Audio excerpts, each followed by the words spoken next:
মরিচ গাছের নিচে অনেকগুলো ঘাস, লতাপাতা, আগাছা হয়ে জন্মে আছে।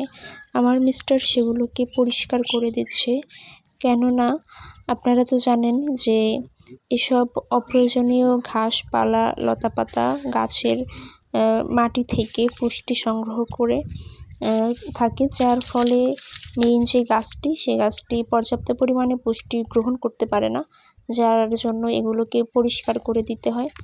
কিছুদিন পরপরই এই সব ঘাস, লতাপাতাগুলোকে পরিষ্কার করে দিতে হয়, নতুবা একদম জঙ্গলের মতো হয়ে যায়। এই কারণে সে মরিচ গাছের গোড়া থেকে এইসব আগাছাগুলোকে দূর করে দিচ্ছে। সে এগুলোকে এখান থেকে তুলে তুলে এই পেঁপে গাছের গোড়ায় জমা করে রাখছে, যাতে এখান থেকে এগুলো শুকিয়ে এবং পচে প্রাকৃতিক সার তৈরি হয়, এবং পরবর্তীতে যাতে এই সার এই পেঁপে গাছটা গ্রহণ করতে পারে এবং তার পুষ্টির চাহিদা যাতে পূরণ করতে পারে এখান থেকে। যাই হোক, পরিশেষে আমাদের ভিডিও সম্পর্কে আপনার কোনো মতামত থাকলে আমাদেরকে কমেন্ট করে জানাতে পারেন। ধন্যবাদ।